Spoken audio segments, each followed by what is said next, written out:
నమస్తే. Welcome to Vahini TV. నేను కావ్య. నేను 2, 3 రోజుల నుంచి సోమాజిగూడ డివిజన్‌లో ముఖ్యంగా ఎలాంటి డెవలప్‌మెంట్స్ జరిగినాయి? ఏ రకంగా కార్పొరేటర్ డెవలప్‌మెంట్ జేషిర్రు? ఇప్పుడు ఎట్లనన్నా 2, 3 నెలల్లో జీహెచ్ఎంసీ ఎలక్షన్స్ వస్తుంటాయి గాబట్టి, ప్రతి డివిజన్‌ని నేను వెళ్లి అక్కడ పనితీరు ఎట్లుంది? ఏ రకంగా ఉంది? ప్రజలు ఎవరికి మద్దతు తెలపబోతున్నారు అని జెప్పేసి ఒక చిన్న పబ్లిక్ టాక్ చేద్దామనే ఉద్దేశ్యంతో 2 రోజుల నుంచి సోమాజిగూడ డివిజన్‌లో తిరుగుతున్నా నేను. అంటే సోమాజిగూడ డివిజన్ ప్రెజెంట్ మొన్న ఫెబ్ 10థ్‌కి పదవీకాలం అయిపోయింది. అక్కడున్న కార్పొరేటర్ వనం సంగీత శ్రీనివాస్ యాదవ్. గతంలో బీఆర్ఎస్ పార్టీ నుంచి గెలిచిర్రు. దానం నాగేందర్ కాంగ్రెస్‌లోకి వొంగనే కాంగ్రెస్‌లోకి జంపారు. చూడొచ్చు ఫోటో. వనం సంగీత, ఈమె శ్రీనివాస్ యాదవ్ వాళ్ళ ఆయన. దానం నాగేందర్ తోటున్న ఫోటో. అయితే నేను పబ్లిక్‌లోకెళ్తున్నా, పబ్లిక్ టాక్ తీసుకుంటున్నా. అసలు ఈ వీడియో చేయడానికి కూడా సరే పబ్లిక్ టాక్‌లో తీసుకుందాం. పబ్లిక్ టాక్‌లో ఏసేద్దాం. ఎట్లుంది స్పందన అని చూద్దాం అనేసి అనుకున్న తరుణంలో ఒక నిజంగా బాధ అనిపించే ఘటన నాకెదురైంది. ఏందంటే అక్కడ ఇది గతంలో సగమేమో మాగంటి గోపీనాథ్ కాన్స్టిట్యుయెన్సీకి సగం డివిజన్ వచ్చేది.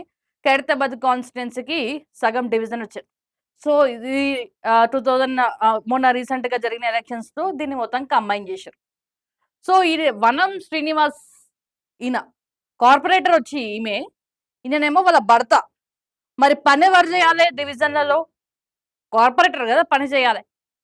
సరే ఆడదాన్ని ముందుకు నడిపిస్తున్నాడు. ఎనకుండి అని జెప్పేసి అనుకుంటే అది వేరే రకంగా. కార్పొరేటర్ ఈయనైతే విచ్చలవిడిగా చిన్న లేదు, పెద్ద లేదు, ఇష్టమొచ్చినట్టు ఇష్టానుసారంగా ఎవరిని పడితే వాళ్ళని దూషించడం, తిట్టడం, ఒక మర్యాద లేకుండా మాట్లాడడం, డిట్టో గూండాలాగా బిహేవ్ చేస్తాడు ఈ శ్రీనివాస్. మరి కార్పొరేటర్ పదవి పెళ్ళానికొచ్చిందా? భర్తకొచ్చిందా?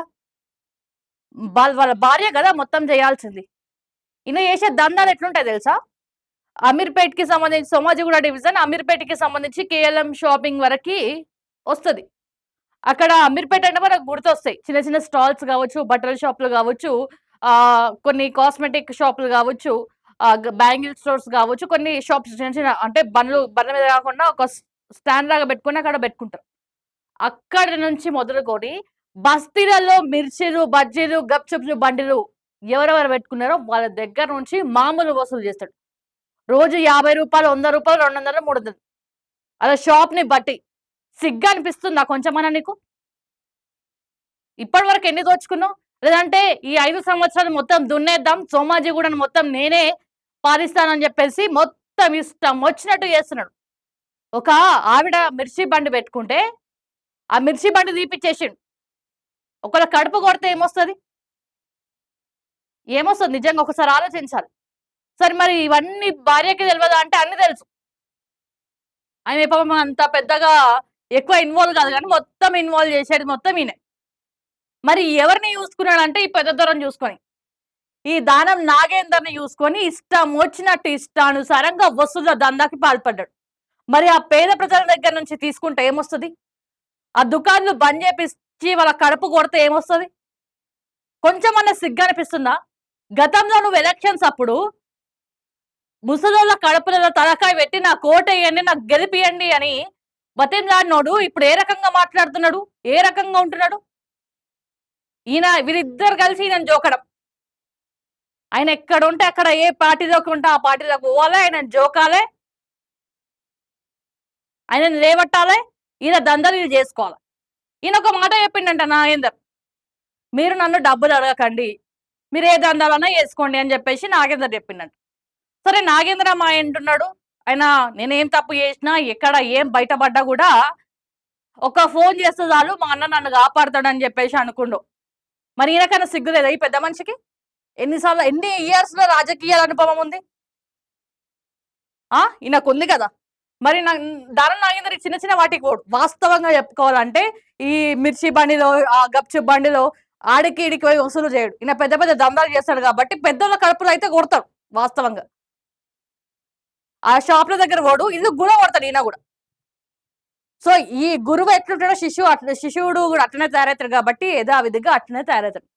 సోమాజిగూడ డివిజన్‌కి పోతే అక్కడ ఏడుపులు చూస్తుంటే బాధ అనిపిస్తుంది. మా మనిషి, మా అన్న అనుకుని మేము గెలిపిస్తే ఇప్పుడు ఈ రకంగా తయారయ్యిండు. మా కడుపులు కొట్టుకొని బతుకుతున్నాడు. ఉసురు దాకి పోతాడు. వనం సంగీత శ్రీనివాస్ యాదవ్ అని చెప్పేసి చాలా క్లియర్‌గా చెప్తున్న పరిస్థితి. సిగ్గనిపియాలా శ్రీనివాస్ నిజంగా నీకు? ప్రజలు ఎందుకు ఓట్లేసిర్రు?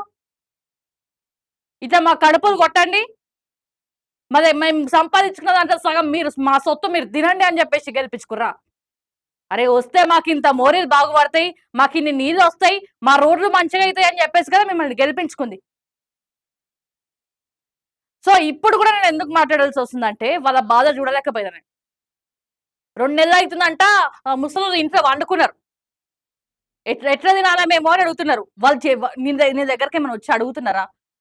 నీ దగ్గరకేమైనా వచ్చి పైసలు అడిగి చేసుకుంటున్నారా?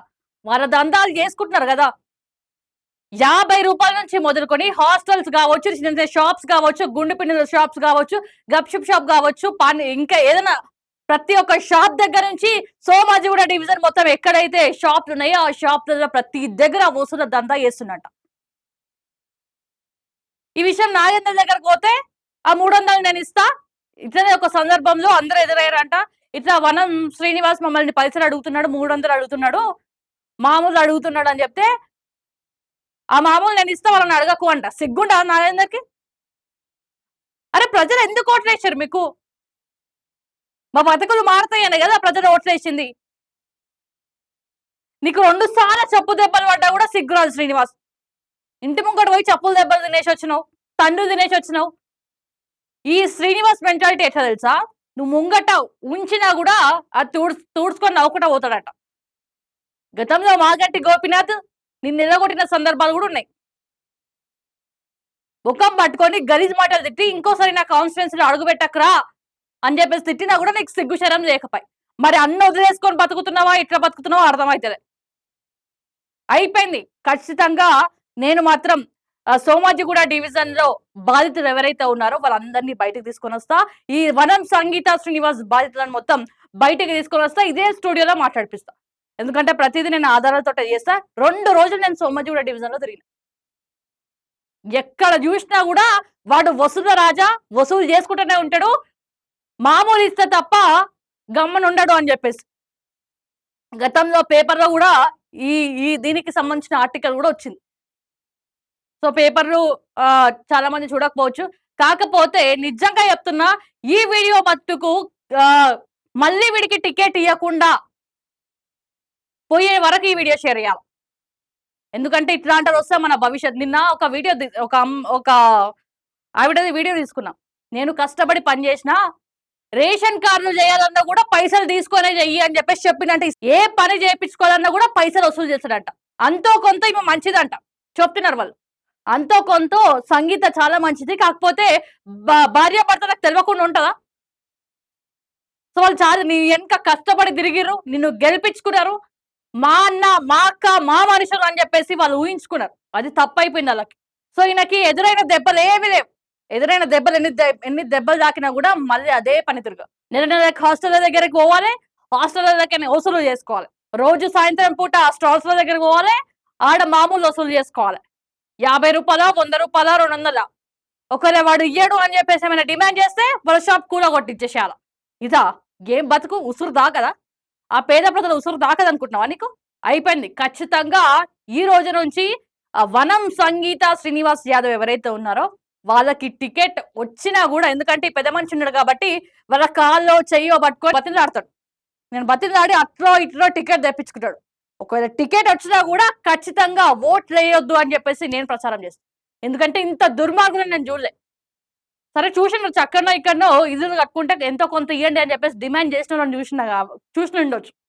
కాకపోతే చిన్న చిన్న గుండె సూదులు, మిర్చి పడిన పెళ్ళాం మొగుడు కష్టం చాతగాక వాళ్ళు సరే ఉన్న దగ్గరనే ఏదో ఒక బిజినెస్ పెట్టుకుందాం అనేసి కలిసి పని చేసుకున్న దగ్గర వాళ్ళ పొట్టను కొట్టినోళ్ళు బాధపడతారా? అయిపోయింది. ఈసారితో వనం సంగీత శ్రీనివాస్ యాదవ్ పదవీ కాలం అయిపోయింది. వాళ్ళ వాళ్ళ భవిష్యత్తు ఫ్యూచర్ ఎట్లుంటదంటే వాళ్ళ ఉసురు దాకి పోతారు మీరు. సో ఖచ్చితంగా ఈ ఆధారాలు లేకుండా మాట్లాడుతున్నాను మీరు అనుకోవచ్చు. ఖచ్చితంగా రేపు ప్రతి ఒక్క ఆధారాలతో వాళ్ళని ఇక్కడికే తీసుకొచ్చి నేను మాట్లాడిపిస్తా. సో ఖబర్దార్ వనం సంగీత శ్రీనివాస్ యాదవ్, ఇప్పటి నుంచి మీరు వస్తువులు ఎట్లా చేస్తారో మీ వస్తువుల దందా మొత్తం బయట పెట్టిస్తా. మీరు ఎట్లా ధనం నాగింది ఏ రకంగానైతే మిమ్మల్ని నమ్మిరో అయినా రేపు పొండిరా మా దగ్గర నుంచి అని చెప్పేసి వెళ్ళిపోయేటట్టు నేను చేస్తాను.